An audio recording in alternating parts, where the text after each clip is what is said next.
So our first speaker is Anna Wu. She's coming to us from City of Hope, and she's the chair of the Department of Molecular Imaging and Therapy. And I also want to mention that she's a Yale alum, which is great. So we're really excited to have her here.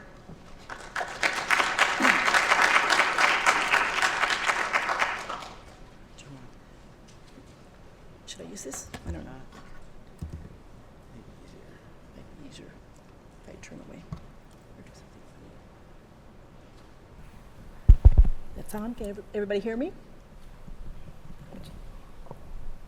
So thank you for the introduction. Thank you for the invitation to participate. For me, it's always a thrill to come back to New Haven. I was a grad student in MB&B, so I spent many hours in the C-wing basement during my graduate days. And actually, this place is very near and dear to me because I met my husband here. He was a medical school, Yale Med School graduate, and my daughter also came to Yale as an undergrad. So bula bula.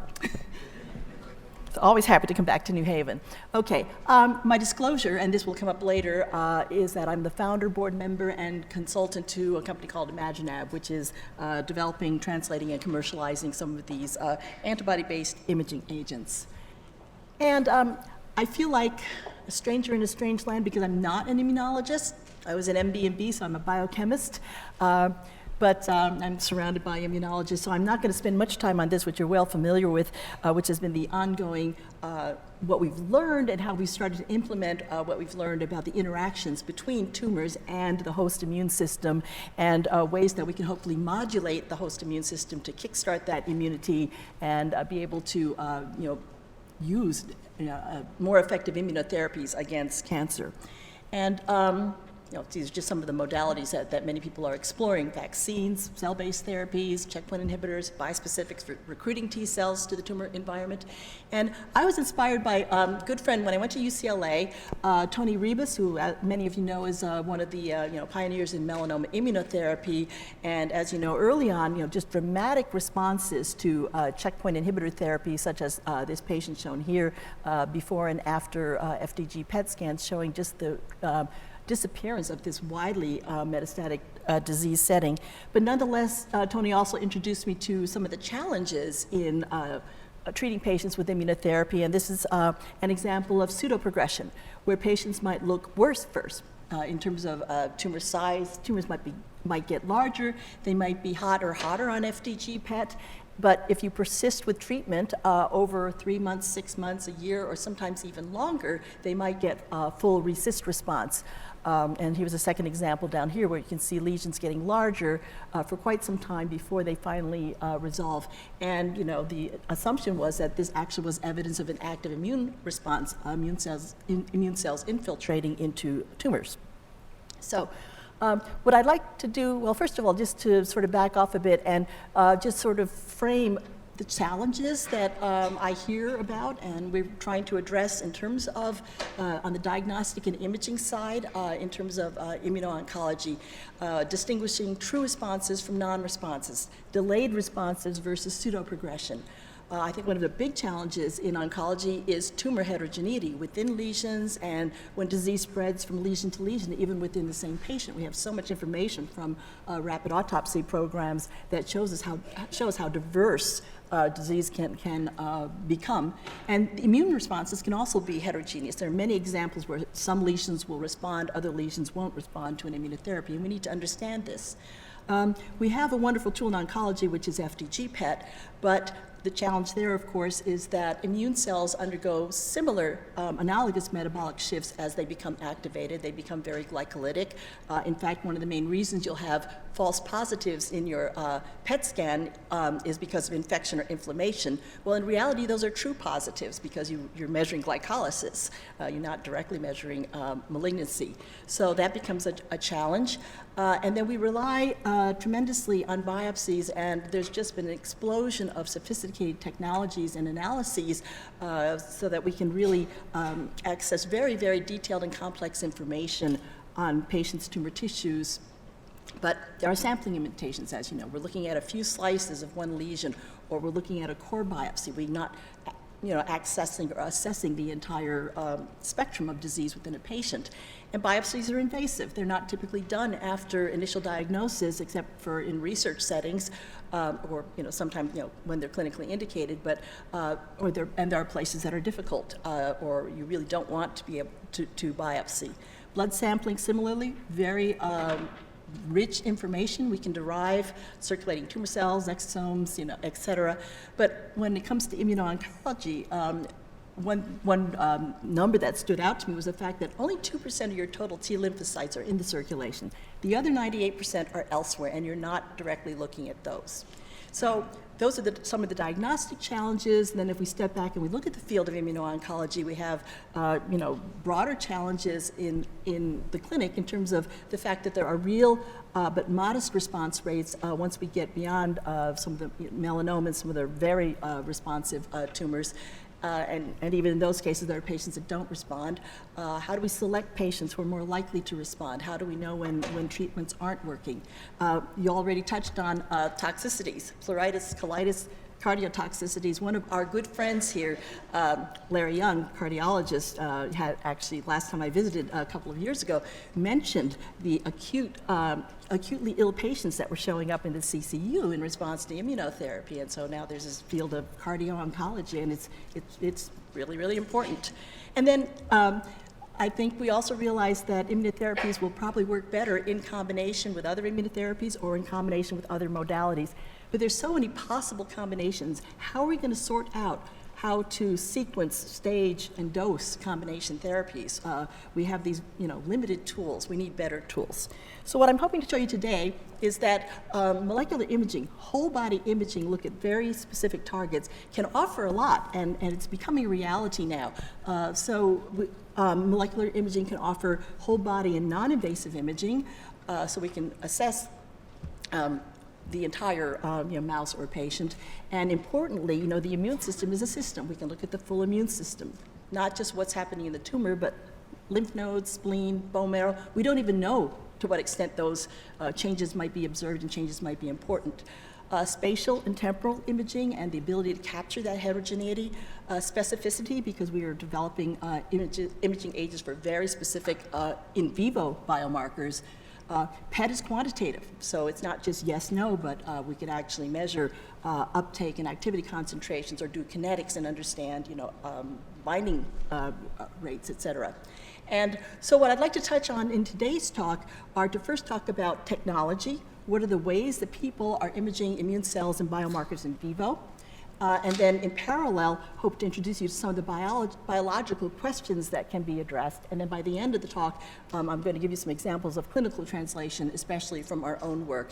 And because I see this kind of as an overview talk to the program, I'd actually like to spend about 10 minutes sort of highlighting what other groups have been doing in the field, because we can only do a few things, and it actually is a rapidly expanding field, a lot of excitement, and a lot of questions that can now be addressed. So I'd like to go through, just as I said, spend about 10 minutes for a snapshot of what's going on preclinical and a little bit in the preclinical world before turning to more specifically what we've been working on.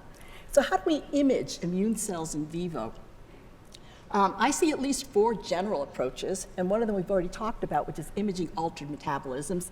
Immune cells undergo major shifts as they go from, naive or quiescent to activated, proliferating, and effector functions. And so we have FDG, which is useful. There's also fluorothymidine, which many of you may be familiar with, fluorine 18 labeled thymidine, which is thought of as a good proliferation marker. And then many groups, UCLA, Stanford, and then this has now moved into some companies, are looking at additional nucleoside analogs because they've been able to probe the de novo synthesis versus the salvage pathways and have found differences in how immune cells might upregulate these salvage pathways in particular, preferentially versus tumor cells. So we have these nucleoside analogs that have moved into the clinic and have potential also as metabolic probes for proliferation. Then there's a whole class of ex-vivo labeling of cells, and this is something that clinicians have been doing for a long time with indium-11 oxine. if you're looking for the source of infection, if a patient has a fever of unknown origin, take the white cells out, label them indium oxime, reinfuse them. They will home in on sites of infection. That has been around for decades. More recently, people have shifted over to moving forward with the PET version of that using zirconium-89, which is a positron-emitting isotope with 3.2-day half-life. Zirconium-oxime, I'm not sure if it's in patients yet, but it certainly made it through non-human primate toxicity studies. Or switching to a different modality, magnetic nanoparticles, including metal-based or fluorine-19-based nanoparticles to pre-label cells, reinfuse, and see where they go. Then there's the engineered reporter gene approach, where you can take cells out, modify them ex vivo genetically so they incorporate some protein or something that will generate a recognizable signal, whether it be optical or something you can recognize with a radioactive tracer probe. And I'll give you examples of these as we go through. I just want to give you an overview. And finally, there's the potential to directly image endogenous targets. For example, cell surface targets using antibodies, nanobodies. There's a whole slew of other additional protein scaffolds that people have used to do this. So what I'd like to give you sort of examples of each of these and also the questions that people are asking. So here's an example of metabolic imaging using FDG-PET, and it's a clinical study that was done by Steve Cho, who wanted to understand whether if you imaged early after initiating checkpoint inhibitor, could you see a flare that was more representative of the immune response rather than later on you're looking more at tumor response or a combination of both. And what they found in that study was that the FDG PET scan at 4 weeks was more predictive of ultimate response in those tumors than waiting out to 4 months.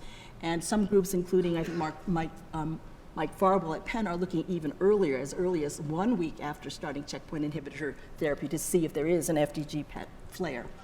So that's a metabolic imaging example. Here's an example of ex vivo labeling. I mentioned zirconium-oxime, which is the PET equivalent of indium-oxime. This is a preclinical study out of the National Cancer Institute from Pete Choiky's lab, where they took cells out, pre-labeled them, put them back into mice. They looked at 2 different kinds of cells. They looked at dendritic cells, they looked at naive cytotoxic T cells, and could show you that these different cells have different homing patterns. The DCs go to the spleen and liver, the CTLs go to the lymph nodes and spleen. So we can already see differences in how these cells are tracking.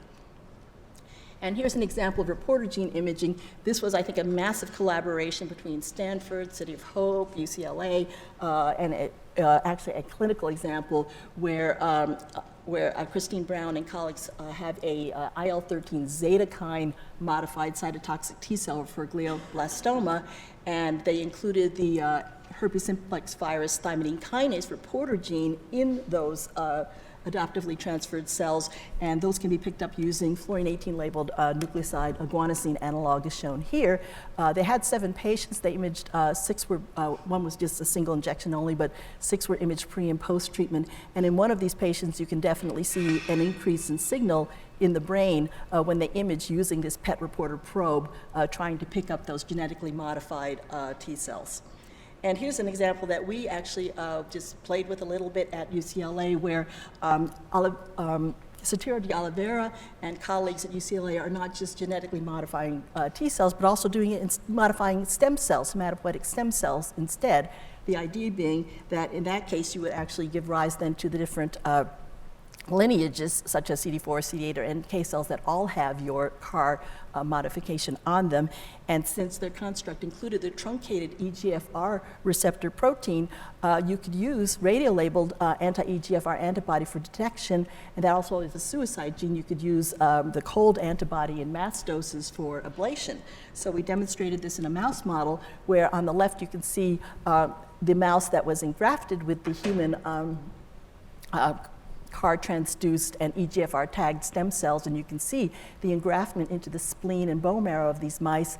And in parallel, a set of mice was engrafted but ablated with cold cetuximab. And in that case, using the radio-labeled cetuximab as a probe, you can see that the signal in the spleen and the bone marrow has disappeared. So these are the kinds of things that we could follow. And finally, I do want to focus on ImmunoPET because that's what my group and many others have been employing. I think that a lot of the issues with using antibodies in patients have been overcome, and actually through protein engineering, which is really what my group specializes in. So everything that goes into patients now is either humanized or fully human. And what I will show you a little bit is how we have focused on optimizing the pharmacokinetics of antibodies so we can use them for radionuclide delivery, and also how we can make those molecules biologically inert and enable site-specific conjugation and labeling. So we really can produce antibody-based proteins that are truly optimized for delivering radionuclides for either imaging actually or for therapeutic purposes. And then on the radioactive side, the field has also been facilitated by the much broader availability of positron-emitting radionuclides that have longer half-lives than that of fluorine-18, which just has a 2-hour half-life. Copper-64 with about a 12.7-hour half-life, and then zirconium-89 and I-124 with either 3.2 or 4.2 physical half-lives have really extended our ability to look at biological products and biological processes in vivo without being limited to that very short, 2-hour or 4-hour window. And I will also talk more about the minibodies and diabodies, antibody fragments, but also alternative scaffolds. And I think zirconium-89 has really blown open the field because it means that you can take intact antibodies and label them with zirconium, and the radioactivity persists long enough that you can wait out the long biological half-life of those intact antibodies. So what are the kinds of things that people are looking at? I won't go through this in great detail, but I do think that, for us, what was attractive was all of the CD antigens that are representative or informative for lineage differentiation and activation of different immune cell subsets. And then in parallel, there are functional markers, of course, including the checkpoint inhibitors and other related molecules, and they become very important, especially when there are drugs targeting those particular cell surface markers. And so there actually is a whole cottage industry now around imaging PD-1 and PD-L1. These are just samples of papers that have come out in the literature preclinically looking at that, and I just want to give you a couple specific examples. These, I think, are actually both out of Stanford. On the left, just taking the drug, Pembro, labeling it with copper-64 in a mouse model. These are NSG mice that either they all have A375 melanoma tumors on them. These two mice on the right were engrafted with human immune systems, and here is the tumor anti-PD-1 antibody showing that signal in the tumor of the humanized mouse, and a blocking control showing, confirming the specificity of that binding. So that's just straight labeling the FDA-approved drug. And on the right is an example of a little more creative use where the PD-1 itself was used as the tracer, a modified domain. It was radiolabeled with copper-64. And similarly, you can detect the PD-L1 positive tumors. You don't see the negative tumors, and you can block confirming the specificity. So those are preclinical examples, and I think an even more interesting preclinical example actually comes out of a company, David Donnelly and Bristol Myers Squibb, where they use an anti-human PD-L1 adnectin. So this is a small protein scaffold, and what they did was not to label it with copper-64, but rather use click chemistry and very rapidly label it with fluorine-18 for PET imaging. And they also confirmed in mouse models that they could distinguish in this dynamic scan between tumors that are low expressors or negative for the marker, or higher expressors, and then in the middle is the blocking control. So keep that one in mind because I'll return to it. And then moving on to then what kind of questions can you ask if you have these specific markers, not just is the target there for your drug. Can we, for example, image early but more specifically for the infiltrating T cells, and will that predict ultimate response? And we want to ask that first in a mouse model. So these are, this is work from Ben Larimer at Umar Mahmood's lab at Mass General, or out of Hidi Pru's group also in Boston, where they either use anti-CD3 or anti-CD8 antibodies in mice. And in this example below from Ben Larimer, what they found was that if they could image early and distinguish between high tumor uptake and low tumor uptake, so high tumor uptake being the presence of the CD3 T cells in the tumor, and then the ones with the higher tumor uptake were the ones that ultimately went on to respond to the immunotherapy. So they could image earlier and predict later response. And finally, to be more directly engaged in are the T cells there, are they doing anything, the Larimer and Umar and the Mahmoud group turned to one of the more direct readouts of T cell activation. Cytotoxic T cells, when they actually attack and kill their targets, release granzyme B and perforin. Since granzyme B is an enzyme, they developed a substrate analog that they radiolabeled so they could actually, look for binding of that peptide to the granzyme, and could show in a responding tumor, you do see signal that the granzyme is active versus the non-responder or vehicle. Okay, so that's kind of what's going on in the field. Now I want to zero in on what we're doing with antibodies for ImmunoPET. And this is where we've spent many years in my group, first at City of Hope, then off to UCLA, and now back at City of Hope, working on these engineered antibody fragments. Really, the reason was to get around the challenge of intact antibodies that have a really long circulating half-life. Typically, if you want to image with an intact antibody, you have to inject the patient and wait a week for the circulating activity to clear before you can come back and image. So we developed engineered antibody fragments. Actually, the diabody format was developed by Greg Winter's group at the MRC, and also Pete Hudson and colleagues down in Australia. We also developed a slightly larger fragment called Minibody, which also includes single chain FV fragments with the CH3 domain. So the key factors are we focus on both. We use both of these. The key characteristics are that these are bivalent molecules and they retain the specificity and affinity of the parent antibody, but they have accelerated clearance for the diabody primarily because it's below the threshold for first pass renal clearance, so it disappears within a few hours, as do most small proteins or small molecules or peptides. The minibody at 80,000 molecular weight is above the threshold for renal clearance, so it clears via the liver, but it clears faster than intact antibodies because it's lacking the full FC region. So this actually does two things. We do not have binding to the FcRn receptor, which is the recycling receptor that maintains antibodies persistence in the serum. It also means that these minibodies don't interact with Fc gamma receptors on immune effector cells. So it is biologically inert, which is really an important feature if you're trying to do just an imaging agent. Everything's humanized or fully human. We can steer the clearance to the kidneys or liver depending on exactly what we want to look at in a tumor setting for the immune cells as well. But the important point is we can achieve high contrast at early times after injection, much earlier than we can with intact antibodies. So this is just one example from the tumor targeting world where we're making antibodies and fragments against prostate stem cell antigen, which is upregulated in prostate, pancreatic, and bladder cancer. Here in the mouse models, you can see excellent targeting of intact minibody or diabody formats labeled with I-124 for PET. But importantly, what you'll notice is that in order to get this contrast using intact antibody, we waited a week. With the minibody, it was the next day. With the diabody, we could do it the same day. All right. Look at the time here. Okay. And it's a platform. And this is really why I wanted to work with the antibodies, because there's so many specificities available. Because they are larger proteins, you can modify them, you can add labels without really perturbing their ability to bind their targets. So we and others have really been able to take starting antibodies with a variety of different specificities, reformat them, attach a positron-emitting radionuclide, and have yourself an ImmunoPET probe. So, and we've used fluorine-18, copper-64, zirconium-89, iodine-124, so we really can pick and choose what isotope we're using, and this allows us to image, as I mentioned earlier, next day with minibodies or even the same day with the diabodies. So I like to think of this as a kind of in vivo immunohistochemistry. We're really staining for specific phenotype, but it has to be cell surface phenotype in this setting, since we're looking at living cells in living organisms. Okay, now, beyond oncology, antibodies for imaging immunology. We have the challenge that FDG-PET is not specific for tumors. We have the CD antigens. We can put those together, the antibodies and PET isotopes, and really open the door to vast, applications in immune responses and inflammation, and in particular in in cancer immunotherapy.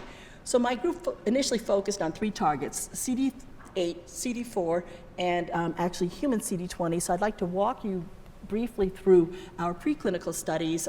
These are all done in collaboration with Owen Whitty, Tony Ribas, and Jonathan Brown at UCLA, because I'm the technologist. They're the ones with the biology, the physiology, the disease models. So we really profited from being able to work together to get these, to move these studies forward. And we were, initially inspired to focus on CD8 because, as Tony Ribas said, you may have a variety of immunotherapeutic strategies, but in many cases they converge on the cytotoxic T cell as the active agent. As Tony said, as he says, the cytotoxic T cell is the drug. So let's have a look. We were inspired by the people doing early on treatment biopsies in patients undergoing checkpoint inhibitor therapy. So on the top is a paper from Tony's group where they looked in melanoma patients at the pre-treatment and early on treatment biopsies that are usually done 3, 4, 5 weeks after initiating therapy. And in responding patients, one of the better biomarkers was the appearance of that massive CD8 T cell infiltration into the tumor, and they showed that this change, this increase in CD8 T cell density, correlated very well with decrease in tumor size in those patients. And here's an analogous study out of MD Anderson, where they also looked at pre-treatment biopsies, early on treatment biopsies, in non-responders across the top, looking at CD8, CD4, PD-L1, and in responding patients across the bottom. And you can see this very significant signal of the CD8 T cell infiltration in these early biopsies in patients that ultimately went on to respond. So we asked the question, or Tony asked the question, can we directly image CD8 T cells in vivo? So what we did was, and this is the work of Richard Tavare, a very talented postdoc in the lab, we ended up, we did different formats and different labels. Well, we ended up with this being our workhorse, which is that smaller fragment. It's a cys-diabody, and it has cysteine residues, C-terminal cysteine residues that we can use for site-specific conjugation and radiolabeling with zirconium-89. And so what you see here is an image of a normal mouse. First of all, you will see hot kidneys because that's where the protein clears and the radioactive metabolites are retained because they're charged. But you'll also see a beautiful map of the normal mouse immune system. Here's the spleen, and here are the lymph nodes. We can even see the popliteal lymph nodes in many of these scans, and those weigh like 0.5 milligram to 1 milligram. They're really, really tiny, but we can pick them up. And in the example I'll show on the right, among the models we did was a hematopoietic stem cell transplant model in the mice. Here are the recipient mice that we imaged at 2, 4, or 8 weeks after reconstituting their immune systems. You of course see the kidney all the way through because that's the organ of clearance. But if you look at the arrows, you can see at 2, 4, and 8 weeks, or the lymph nodes are filling in as the mouse gets repopulated with those CD8 T cells. The spleen also fills in, but it's kind of sitting, in front of or on top of the kidney, so sometimes it's hard to directly visualize. But anyway, we're able to detect T cell repopulation. And now the real question, can we image infiltrating T cells in models of cancer immunotherapy?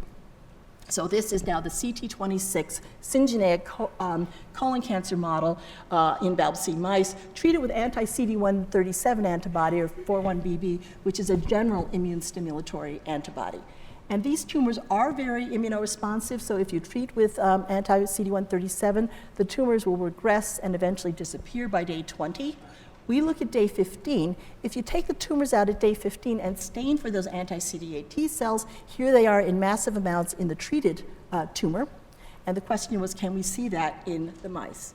So on the left is a control mouse. You'll see kidneys all the way across, as I mentioned. But here is a very large tumor, and this is the MIP, so it's looking at the full mouse, and you can see kind of diffuse and sort of heterogeneous looking uptake. If we go slice by slice in cross-section, what you see down here in the transaxial view is a large tumor with very cold center. And here's the treated mouse, a much different picture. Tumor is smaller, it's hotter, it's hot through and through, as you can see with the transaxial sections. And interestingly, you can see the entire immune system of this mouse has been activated. The spleen is very large and just full of immune cells, CD8 T cells, but throughout the body, the lymph nodes are much more active. And in particular, you can see the draining lymph node here also in the transaxial view, much larger, much higher activity of CD8 T cells. So maybe we're looking in the wrong place if we're only looking in the tumor. Maybe we should be looking in the draining lymph nodes. That's where the re-education of the T cells are taking place. Maybe, this came up at ESMO a couple of weeks ago. Maybe we shouldn't be taking out those sentinel lymph nodes. Who knows? Anyway, and two more examples. So anti-PD-L1, and again with Tony Ribas.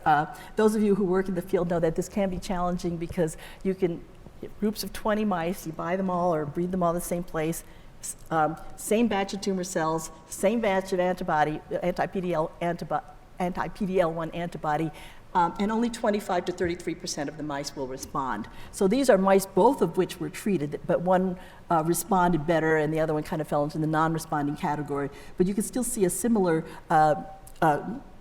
story in the tumors, in that in the non-responders we do have these large tumors with cold centers, and in the responding tumors we do have smaller tumors that are hot through and through when we're looking for the CD8 T cells.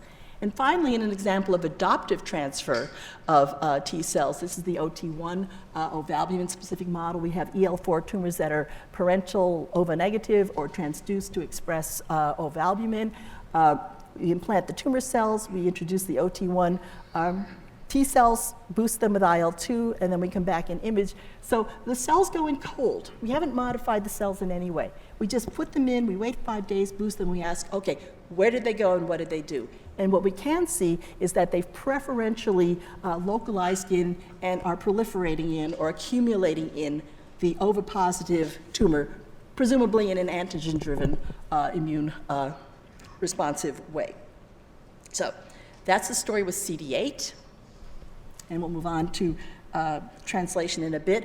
I also wanted to, just perhaps pose questions that we might be able to answer. Can we use this in an early response indicator? Can we use it for treatment monitoring?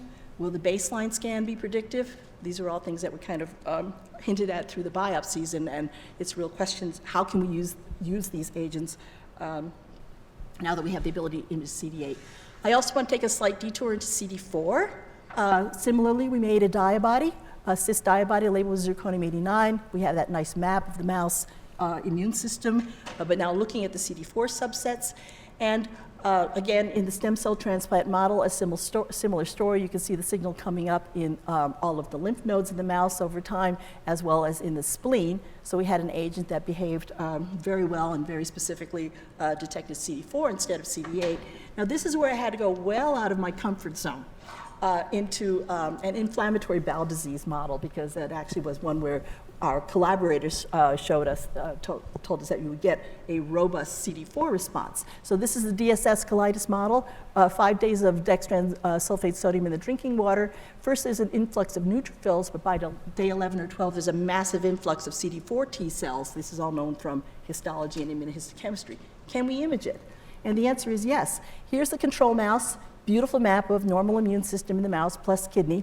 Here is the colitic mouse, and now what you see is a very prominent signal coming from the mesenteric lymph nodes as well as from the colon. Very visible here in the sagittal view because we put CD contrast in the colon, and you can see in the colitic mouse mesenteric lymph nodes and activity definitely in the colon. In the live mouse, we did take those tissues out and image them ex vivo to confirm where that signal was coming from. Here's the control. Here are the colitic mice where the cecum, the colon, and the mesenteric nodes are very hot, and again, confirmed by immunohistochemistry that those are the CD4 T cells.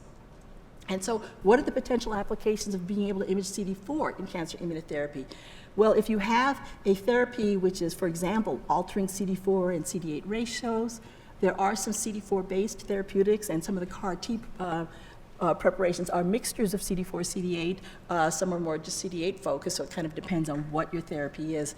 And do we have the possibility of looking at CD4-driven toxicities, such as colitis? Do we have the possibility of looking at CD8-driven toxicities? We don't know yet. But of course, there is the huge challenge that the CD4 cell surface marker includes many subsets with different activities, including the helper subsets and, of course, the Tregs. Right now, there's no obvious cell surface marker that will distinguish specifically Tregs. So again, we have to be driven by what's known from the biology and the clinical setting where this might be useful. But nonetheless, it's a tool that is available. Okay, so now, finally, I want to get to the clinical translation of these types of markers in immuno-oncology. And what I am going to do first, of course, is back up and acknowledge the tremendous work that's going on elsewhere, not just our work, and in particular in Europe and the Netherlands. So I hope many of you have seen this these two papers that came out a year ago out of the Netherlands. This first one is from Elizabeth de Vries's group in Groningen, where they were imaging using atezolizumab labeled with zirconium-89, shown here, so 1 millicurie on 1 milligram of protein, and they were imaging, basically to look for the target of that antibody in these patients. So a mixture of malignancies, and what they did was, well, first I will point out they did image serially from day 1 out to day 7 to find out when would be the best time point to image these patients, and they settled on day 7 because of that challenge that I mentioned to you earlier, the long persistence of activity in the blood pool and normal tissues for several days. So they did their imaging at day 7, and these are pre-treatment. Then they would do a biopsy shortly after that, day 8 to day 10, prior to the patients going on to therapy. And they found a mix. They found high uptake but heterogeneous uptake. I think this one is, so you can see some examples of uptake that they saw in these patients. This I think is interesting. Here's the core biopsy, and you can see that there was heterogeneous radioactivity in the biopsy, and if they looked at hot and cold sections of the biopsy by H&E and by staining, you can see the hot areas are indeed the ones that had the PD-L1 expression and the CD8 T cells, whereas the cold sections were negative by staining. But it really, again, sort of reiterates the heterogeneity that you see in your biopsy, and is that really reflective of what might be going on in the entire patient. And after a lot of work, they actually did correlate is the imaging compared to immunohistochemistry versus RNA-seq, and what they were starting to find was that the correlation between the imaging and ultimate response was stronger than using those other markers. And then the other study out of Amsterdam goes back to that agent I showed you before, which was that out of BMS, this adnectin protein that was labeled with fluorine-18 by click chemistry. I showed you the mouse studies, but now what they did was they translated this into the clinic and not only imaged the PD-L1, but also the PD-1. So they have a fluorine-18 probe for PD-L1. They used nivolumab labeled with zirconium-89 to look at PD-1, and in their patients they looked at FDG-PET, PD-L1, and PD-1 all in the same patient. It really was a tour de force in terms of imaging. And again, heterogeneous uptake of both tracers. They correlated with immunohistochemistry. They had positive signals and positive IHC versus negative. And so that all is very promising. But also I think what was promising was they did see accumulation in some brain metastases in some of these patients. Normally, antibodies do not cross the blood-brain barrier, but of course in the setting of either maybe a primary or metastatic lesion in the brain, there's alteration of the blood-brain barrier, there's differential access, so maybe this is something that people are starting to look at in greater detail. And so now I'd like to tell you about our efforts to image CD8, and this is where I have to reiterate my financial interest in ImaginAb. All of these clinical agents were developed at the company. So this is the imaging agent for detecting human CD8 T cells. It is a minibody that recognizes human CD8 with affinity of 0.4 nanomolar. And it's fully humanized, so it should not be immunogenic in patients. It's conjugated and radiolabeled with zirconium-89. And a lot of work went into the IND package that was sent to the FDA, including just in vitro and in vivo assays to look for any alterations in immune cell populations or activation markers or cytokine release, et cetera. And also studies in humanized mice. So this is one of those studies in humanized mice where they started with NSG mice and reconstituted them with human PBMCs. And over about a week, you get engraftment of a human immune system in these adult mice. But then, after about 4 or 5 weeks, that human immune system, of course, recognizes the mouse as foreign, and the mice will develop graft versus host disease. So what does that look like using this human-specific T-cell probe? Here is a 1-week image, and what you see is there's the spleen. Those are the human T cells that have taken up residence in the spleen, but also you see signal in the liver, which is actually a combination of probably 2 different things. One is that it's a mini-body, so it's a larger protein, and it clears to the liver, but there also is hematopoiesis in the liver. Anyway, there's the liver and spleen, and if you wait 4 weeks, look at this additional haze of signal that has appeared in the lung. The lung is one of the organs that is attacked in GVHD in this mouse model. And so we see it in the scan, And we also see it when we take those tissues out and stain them for human CD8 T cells. There they are in the spleen where they belong, but there they are in the lung where they don't belong. So I'm delighted to be able to now show you just an update of what has been seen in the clinic. So the phase 1 study in 15 patients was completed last year. It was reported the first 6 patients at S&M, and then the full 15 were presented in abstract form at SITC. And actually, a week ago, the first paper has now been published online on the first 6 patients. And this work primarily was done at Memorial Sloan Kettering, led by Nita Pandit-Taskar on the nuclear medicine side and Jed Walchuk on the myeloma side. So to show you what that phase 1 study looked like, of course, the objective was the safety and tolerability and whole body distribution of this human CD8 specific imaging agent. And this was also designed to help determine what the optimal imaging parameters would be. This is a brand new agent in patients. So patients were imaged serially at 1 to 2 hours, 6 to 8, 24, 48, and then 6 days later. So that we could try to understand the optimal imaging time, but also to understand the optimal protein dose. They all received 3 millicuries of zirconium-89, but the initial study was a rapid dose escalation in 6 patients where we went from 0.2 milligrams to 10 milligrams per patient. And then we zeroed in on a dose expansion at what I'll give you the take-home message now. The optimal, what we've settled on as the optimal imaging protein dose is 1.5 milligrams. So the expansion looked at 1 to 1.5 milligrams.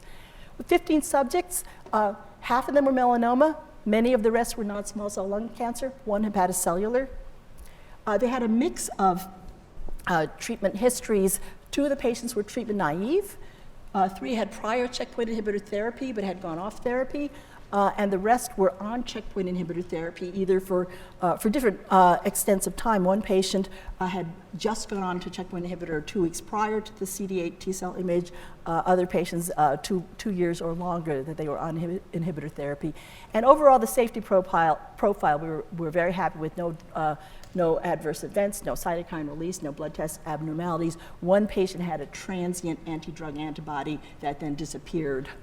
So not a major immunogenic signal. And there shouldn't be because it's fully humanized protein, small doses of protein, and as I mentioned earlier, biologically inert.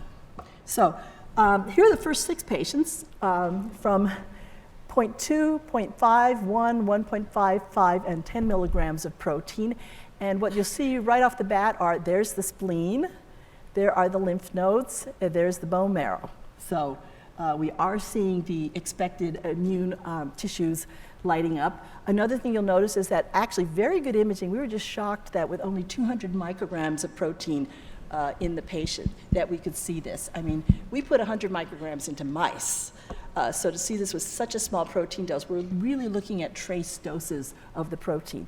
We also saw that by 5 or 10 milligram total protein doses, we're starting to push activity out into the blood pool. We're seeing longer persistence in the circulation and higher backgrounds. So we just decided not to go that high, and that's why in the expansion phase, the rest of the patients were either put on 1 mg or 1.5 milligram of protein, but again, all with the 3 millicuries of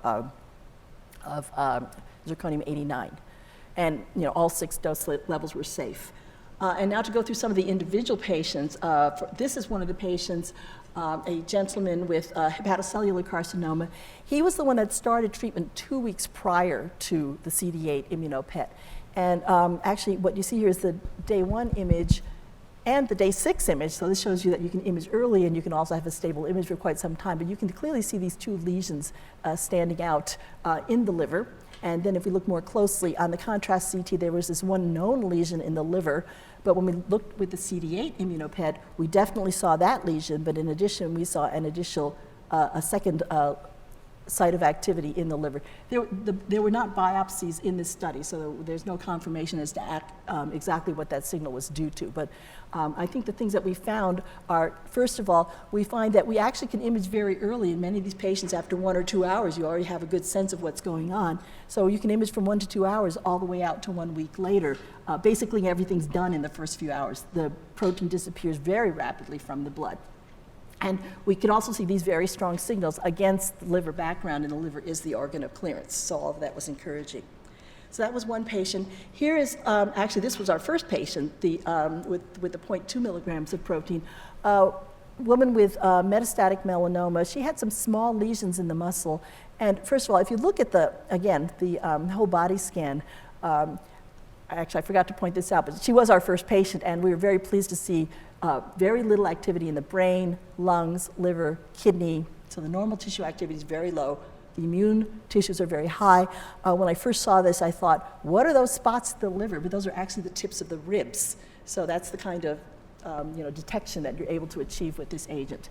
And importantly, here's the FDG-PET, the lesion in the deltoid muscle in the shoulder, and here are some of the serial CD8 ImmunoPET images showing clear co-localization of that signal with the FDG-PET. And subsequently, that lesion actually was biopsied. It was not part of the study, but for other reasons, they did biopsy the lesion. So here's the IHC showing tumor, and here are those CD8 T cells that were in the tumor. And finally, this is second to last patients I want to show you, which actually I think is an important negative control. So this was a newly diagnosed lung cancer patient, treatment naive. And so first of all, you'll see here's the FDG-PET scan, what we're used to looking at, confirming, she noticed this lump in her neck. And then FDG-PET and other studies confirmed primary lung cancer, local spread. Here is the lesion in the neck, very hot. Here is also another lesion in the liver that's very hot on FDG. But when we did the CD8 T cell imaging prior to treatment, you can clearly see the lesions on the CT, but they are not hot. So, to me, this shows that we could actually measure a range of activities from low or negative to quite hot. Of course, all of this needs to be confirmed by biopsy, but it does reassure us that the uptake that we saw in the tumors was not due to non-specific retention of the protein in tumors. We actually have a range from, actually quite a range over which we hope to be able to detect and quantitate. And finally, this patient, quite interesting. I think it was a he, I'm not sure. Part of the expansion at 1 to 1.5 milligrams, a patient with melanoma with numerous lesions, but was not known to have any brain metastases. In fact, here's the CT scan prior to the patient entering the CD8 ImmunoPET. But what you can see is here by even the 6-hour scan, we see a little bit of activity showing up here in the brain, which really is much more clear as we wait for background to clear, but very clear lesion in the brain. So they went back and did an MRI, and unfortunately there is a lesion in the brain of this tumor, but we're also encouraged by the fact that we can demonstrate that there are T cells there as well. So, a summary of the phase 1 study. Rapid clearance, actually much more rapid than we expected. When we had anti-tumor Minibodies into patients, we have usually around a 24-hour circulating half-life, which is what we expected, from the mouse models. But instead, with this CD8 imaging agent, it's gone from the blood of these patients within 1 or 2 hours. And that most likely is because the antigen's present in the circulation on those T cells. So it immediately hits a T cell, and actually the T cells must go somewhere because it disappears in the blood. Or it may also be that we're circulating through very well vascularized tissues, such as the bone marrow and the spleen. And so the radio tracer is taken up very quickly. So we do see uptake in T cell rich tissues, very low uptake in the very low background in normal organs and tissues. We do see a range of tumor uptakes in this initial series of patients. As I mentioned earlier, we zeroed in on the most favorable biodistribution around the 0.5 to 1.5 milligram total protein dose. And this is good too because it's a very, very low, it's officially a microdose by FDA standards. It really is a radio tracer amount. And it also means that, we had concerns that what happens, what is the impact of the radio tracer perhaps on your therapeutic T cells? The last thing you want to do is to perturb the cells that are actually active. But when we go back and use these low protein doses, the tracer is really only hitting a small percentage of the T cells in the body. We're really just taking sort of a snapshot. So that kind of allays any concerns about interfering with the therapeutic effects. And Oh, it's settled on 24 hours as the most favorable imaging time, even though we can see a lot by 1 to 2 hours and better at 6 to 8 hours. And that's really more of a matter of patient convenience and just executing the clinical trials. It's easier to just infuse the patient and have them come back 24 hours, the next day than it is to infuse them and have them wait around 6 to 8 hours to get that same day image. And the quality was a little bit better. So here are all 15 patients. And we are now in phase 2. This is the study we wanted to do in the first place, which is to compare the pre-treatment baseline CD8 Immuno-PET scan with biopsy, have the patients initiate immunotherapy, so in this case it's standard of care checkpoint inhibitor therapy, and then 4 or 5 weeks later do that early on-treatment CD8 PET scan with the corresponding biopsy, and really to look at the safety of dosing twice instead of once. Primary objective then is to correlate the CD8 PET signal with the immunohistochemistry, to what's the threshold, over what range of SUVs, how does that correlate with what range of T cells per millimeter squared, and then ultimately we do want to look at correlation with outcome by standard RECIST criteria. We'll also ask those other the questions, is there a delta? Is the delta informative? Is the baseline scan informative? Is the on-treatment scan by itself informative? We don't know. It's very early in the process, but we already have 8 or 9 sites open for the multi-center phase 2. 14 patients have been enrolled, and probably 11 or 12 have completed both scans. We are working with Rich Carson and Bernadette Marcus here to do an investigator-initiated study. I don't think either of them. Bernadette, are you here today? Shout out to Bernadette. We'll really love to bring this agent to Yale and open it up to additional studies as well. So, if that's what I could bring back to Yale for all that Yale has given to me, I would be delighted. So, I'm not going to read you everything on this slide except to focus on potential role in cancer immunotherapy, perhaps in patient selection. Early on treatment response, because the way I look at it, the CD8 T cell is the relevant PD marker for many of these immunotherapies. And this, I think, is going to be very helpful in terms of optimizing combination therapies. Again, if you need to have T cells there before your T cell activator or whatever can work, to be able to understand that process is important. I'm hoping it'll be interesting in the management of toxicity. Certainly as we image more and more patients, we're going to be looking very closely at the normal organs to see if there's anything unusual, to understand what's normal and is there anything unusual going on. And then, of course, potential role in other immune-mediated conditions and diseases. I already showed you inflammatory bowel disease, graft versus host disease. What about transplant rejection? What about arthritis, multiple sclerosis? There are many, many ways that you could envision, once you have these tools in hand, to very specifically image and quantitate those immune cells and or those activation markers or functional markers. I really think it opens up to what we're going to be able to study and understand. The immune system and people are whole systems, and we need to be looking at the whole system as a complement to what we can do in the laboratory with our biopsies, with our blood analyses, et cetera. So I will stop there and thank you very much for your attention. Thank my lab past and present, my collaborators at UCLA. The clinical trial was done at Memorial Sloan Kettering, Penn, and Honor Health, and of course with tremendous efforts on the part of the team at ImagineAb. And of course to thank our patients, because this is an imaging study they volunteered for. It's an obnoxious imaging study with all these serial time points. It has no benefit to them, but still, they're willing to participate to bring, to advance the knowledge, we hope. So thank you very much for your attention.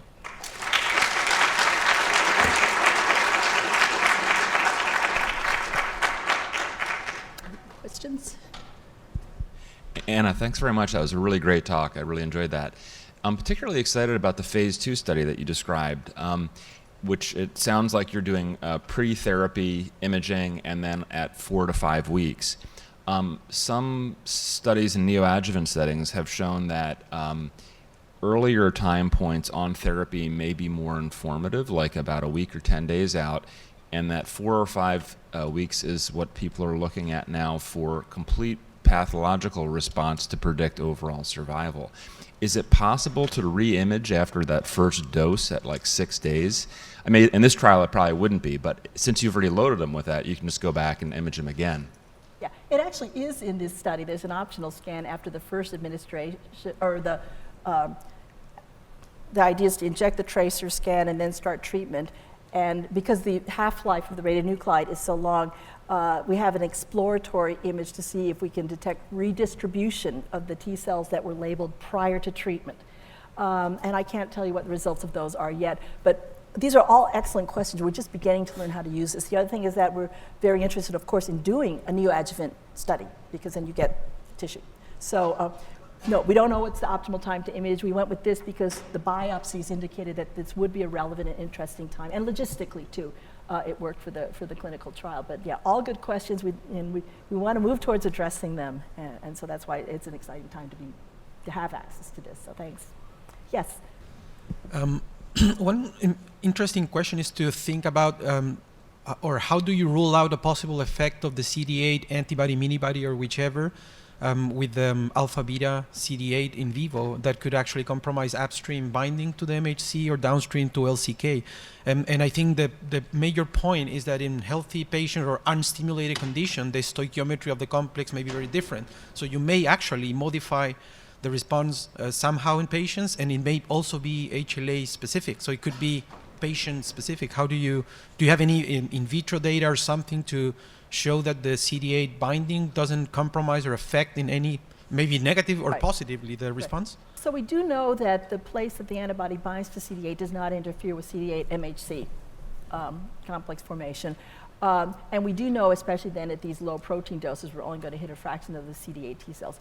We do know that there's neither in vitro nor in vivo in humanized mice. You don't see alterations, you don't see upregulation of CD69 or cytokine release or anything like that.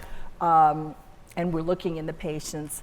What we do see is we do see transient internalization, because it's bivalent, of the CD8, but it reappears after 2 or 3 days in the mice. So clearly, it's not completely inert. It doesn't induce internalization, but at least to the extent that we've looked, no functional outcomes from that. And again, as I mentioned, I think everybody is relieved that we're able to do the imaging with such small protein doses. So we don't think we're going to be perturbing the immune system. But those are all good questions.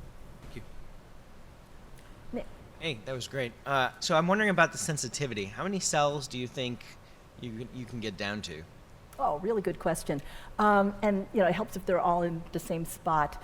In the mice, you can see 50,000 or 20,000 cells if they're all in one spot, like those popliteal lymph nodes that are really, really tiny. In the patients, we're thinking more in terms of correlating to the sort of standard cells per millimeter squared quantitation, where it looks like, and at ImagineAb they did some reconstitution studies with Matrigel plugs to try to detect the threshold. I think from like Tony Reeves' study, it looked like baseline might be around 100 per millimeter squared, but they go as high as 10 or 12,000 T cells per millimeter squared.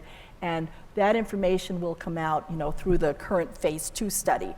I really can't tell now what it's going to look like in patients. What we also will say, though, is that even though the clinical scanners have resolution of 4 to 7 millimeters, if your probe is good enough and your signal is hot enough, you can pick up smaller lesions. You just can't quantitate them as well. There's partial volume effects, so you don't recover all the counts. But you saw the immunohistochemistry I showed. I mean, if you think about how small that lesion was, it was like, it was a small lesion in the shoulder, and then a small percentage were T cells, and yet it did show up in the scan. So we're looking into all of that.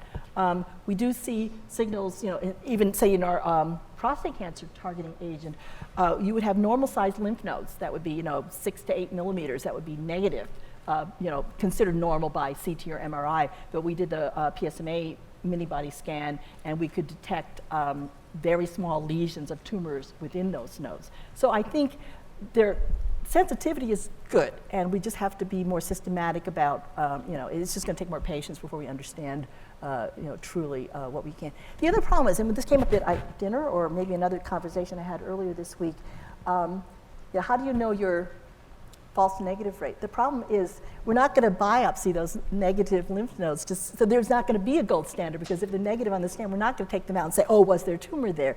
We're just not going to do that. So that's going to be a shortcoming that we're not going to be able to address. but we're going to work on the positive predictive value of the scans more. Does that answer your question, I hope? Yeah. Yes? Hope I can even describe this. Are you doing anything in the field of nano-sized titanium dioxide as a way to destroy organic molecules, tumor cells? We are not, but there certainly are many people working in nanomaterials in the nanoparticle field and even targeted nanoparticles to either directly kill tumor cells or use some kind of induction, heat reduction or something to try to destroy tumor cells. So absolutely, it's a very active field. It's not a field I can report on, except to the extent that we did collaborate with one guy at UCLA who was doing a nanoparticle. It was a mesoporous silica particle that had oxaliplatin to induce immunogenic cell death, and then indoximab to boost immune systems, and we imaged the CD8 response to that. So, in that sense, that was published. It's work with Andrew Nell from UCLA, and that was published like a couple of years ago, if you want to look it up. But so actually, that's we think the beauty of this imaging approach is that you actually can apply it across different types of therapies if your therapy also induces an immune response. And I think we're understanding more and more the importance of those immune responses that we induce even with just chemo or radiation potentially. So it's, all of that is it's complicated, but hopefully we're getting better tools. Thank you.